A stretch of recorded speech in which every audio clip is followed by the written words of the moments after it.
And here's the final episode. This is the end of Pickets Charge. I wish I had walked the battlefield. I really do. They actually do have a guided tour where they walk and give you tales. I really wish I had taken it. To start off here, just again, looking from the Union perspective, out on the open field that the Confederates would march across, it would have been an interesting sight seeing a mile long of Confederates slowly condensing till they finally got to the angle.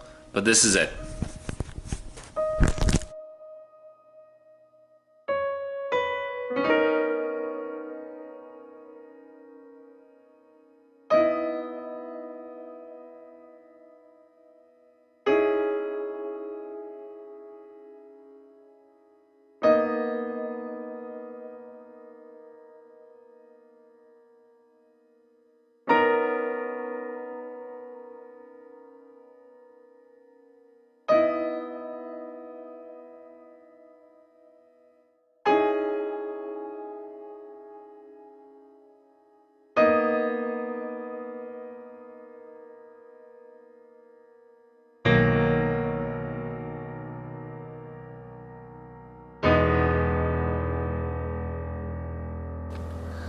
Okay, it's another day, and this time I'm on the other side.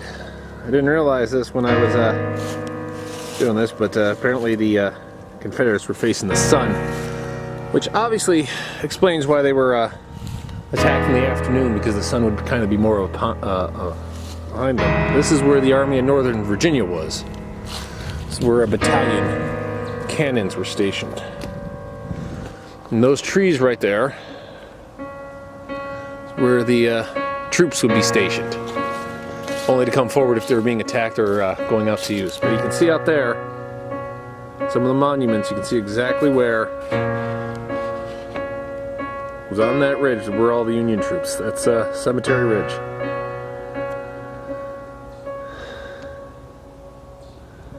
Wow, that's a big open field. Big open field.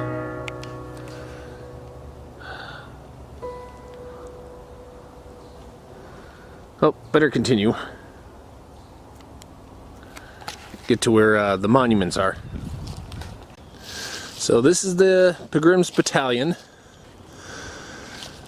This is where the extreme left of Pickets Charge would start from. They obviously were again right back in those woods with the cannons here firing out. Now, the artillery duel, which lasted about 2 hours, really didn't have any winner. The Confederates weren't able to force the guns of the Union to be silent or to withdraw, and they basically just inflicted minimal damage on every single one. It's funny, looking out here, you have to think every single soldier looking out there had to know it was a mistake. Had to know it was a mistake to walk across that field, because they had been at Fredericksburg, so they knew how dangerous going across an open field could be.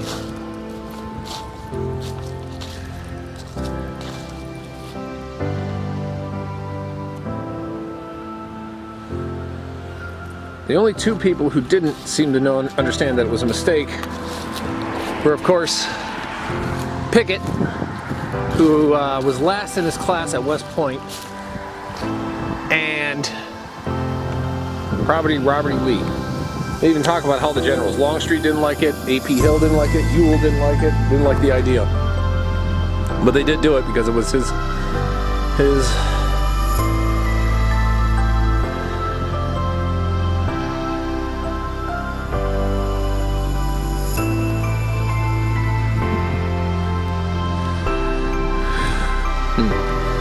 The brigade for the Confederate States of America lost half the people who marched across the field. Well, you'd get it, because apparently they could, because they were fired on from everywhere, from all the way the ridge, the whole line of Union, like over 100 guns in total. And the closer you got, the more accurate they got. Here's one of the few Confederate monuments to the 11th Mississippi. Apparently about 50 years after the battle, all the states got into Lane's battalion of the Confederate source in Northern Virginia. All the states got into making monuments for the people who were here. Every northern state, every Union state sent a monument, and as you've seen, you know, the New York, and they're all over there. The Confederate states, for the most part, kind of declined to making big monuments, probably because, you know, they kind of knew which side they were fighting for. But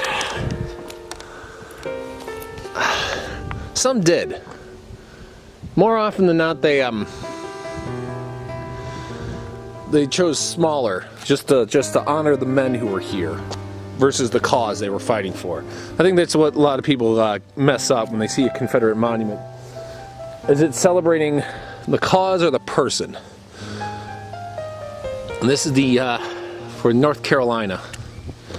I'll read that later.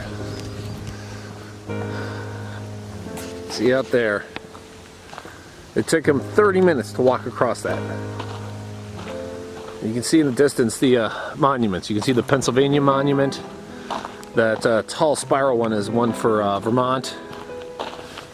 But they would have been walking straight across, because right across there, that tree right in front, that would have been the focal point, and that's where the angle was.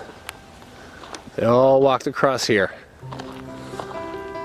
They would have walked down into the fields, which were high at that point. So they would have been mostly covered, and only you would have seen the muskets hanging out at the top of them.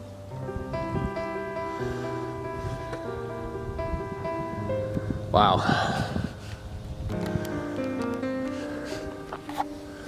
I think the vast majority of soldiers probably saw this and thought, well, I'm a dead man.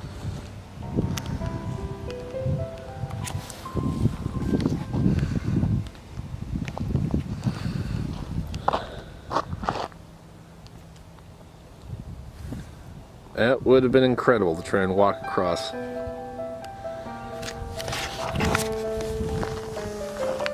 know I wouldn't try to do it. I would have tried to get into like some of the backer rows or whatnot and fled early and often. There's some battles you wonder what the average man who was actually the person being called to actually sacrifice would have actually thought. I mean, walking across there, I'm sure a lot of them probably their military instincts were saying, no, don't go, don't go. But probably their hopes and their avid belief. Because Robert E. Lee had basically become a religious icon at that point. People thought he could do no wrong. Fun fact about Robert E. Lee. In his first 7 battles, which were called the 7 Days Battle, I think he lost 4 of them. But McClellan treated them like they were defeats. And he retreated. So. But here we're on the extreme kind of right of the Confederate Army. This is where Pickett would have been. His troops would have been back in these woods to march out and head in that direction. So they would have been nearly like a mile long and slowly all converging on that one point. And basically, as soon as they stepped out into the light of day, they would have been fired upon from those 2 hills. One on the right is Big Round Top. The one on the is that Little Round Top. Okay, so here we are. This is the Virginia Memorial to the soldiers and the sons of Virginia who fought at Gettysburg. That's Robert E. Lee on the top. You know, Robert E. Lee didn't actually believe in the institution of slavery, but the reason he fought for the South is because he could never raise a hand against Virginia. So he fought for his, what he would consider country. States were almost felt like your countries back then. It's a lot different. That's why a lot of people forget these things. Pickets Charge. So we've got, okay, there's the house. Here's the angle. Right ahead of there. Right ahead of there. Alright. That tree right there, that's the angle.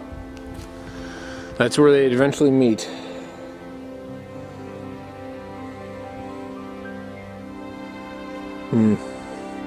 Funny thing about Pickett. Pickett finished last in his class at West Point, and that's both a good and bad thing. It's good in the fact that he wasn't really well trained on some of the military tactics and the philosophy of the day, which was actually a good thing.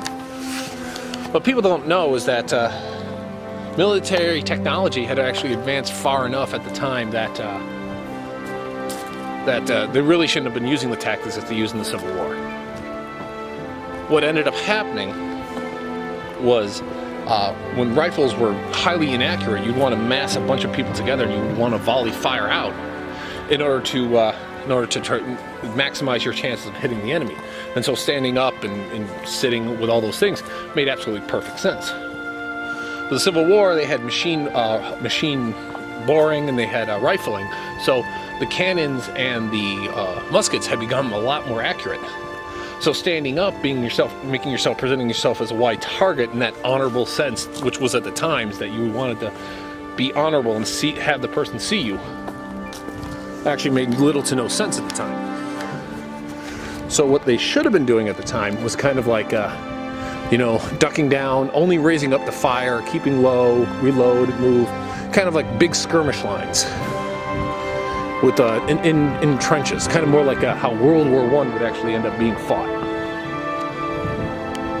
Now Pickett wasn't really good at any of these tactics because he was last in his class, but he also was too stupid to realize that this was a suicidal venture to march across there in tight formation. Especially as you get closer, the cannons can switch from just solid shot with just a cannonball, and they can start doing canister, which is more like a shotgun. That's what ended up we doing. And then they would do double canister. They would fire and they would just be like a shotgun going off in people's faces. Take out 20, 30 troops at a time. Wouldn't kill all of them, but sometimes the point is more to wound people than to kill them. So let's see here. Lee's shattered army. I wonder if this is the spot where Pickett held up. I don't know, he would have gone a little further. And looked and said hey, oh there. And this is only a quarter way. The people you see driving, that's Emmett's Road, which they would have had to cross, which was a stopping point where Armstead had to encourage the troops to double quick to take it on because the army had faltered and stopped because they were under such blistering fire. Courageous as they were, it's also foolhardy. And it's nice early morning on day 2 of the battlefield. It's a big battlefield, so if you're going to walk it or take your time doing it, you really need to put at least a day and a half here, depending on how long you spend in the museum. I don't think those trees were here back then, but they might have been. Okay, so you can see here, we're at the Cemetery Ridge. This is where Pickets Charge was headed towards. See, they have set up all the cannons. Now,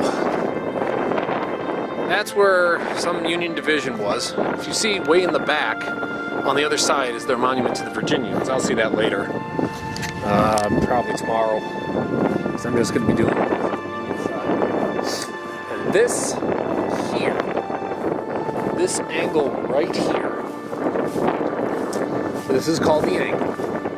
This is where the Confederates reached and actually did momentarily break the Union lines until they were basically beaten back. Right here.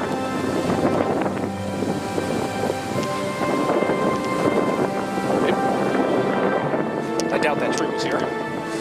Maybe it was. The tree used to be old. General Armstead and a few Confederates soldiers charged across the wall, reached the Union cannon behind it, and were soon overwhelmed. So this is Philadelphia Brigade, where it was. You came here, and a lot of them were coming turn. That road is apparently still Emmett's Road. I mean, they've obviously improved it.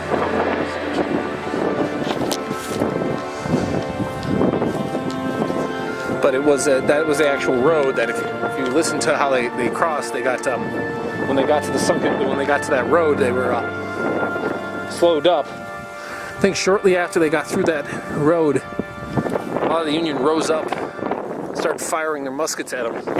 What they say, whole regiments disappeared when all the Union guys got up. Not only that, okay, back across this wall. I see. I think the wall was a little taller back then. Let's see all the lazy people with their bus tours. I would do a bus tour or a guided tour or an audio tour. I just don't see the point. The real point is that I know so much about the battle. I feel like I actually need it.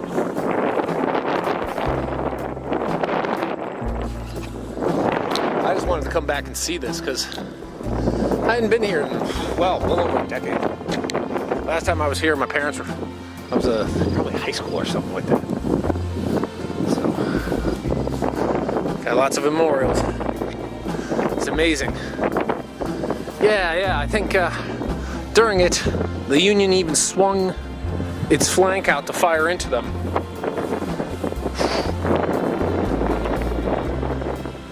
Man, I don't only imagine being a Union soldier watching this happen. It'd be crazy. Absolutely crazy.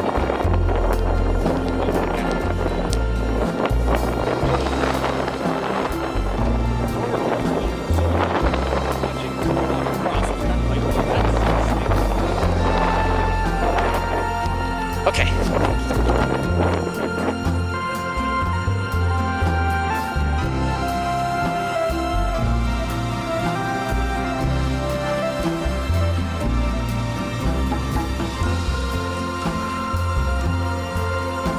That's the end of the battle. That's the end. The Angles saw some of the fiercest hand-to-hand combat there would be in any of the war, as Southerners, Confederates, were desperately trying to turn the cannons around and to hold the ground, hoping that more reinforcements would come, but nowhere to come. It was sad, and this is probably the most historic site, easily the biggest battlefield, the most important battlefield that's in the U.S. So it's worth a visit, and everyone should come here.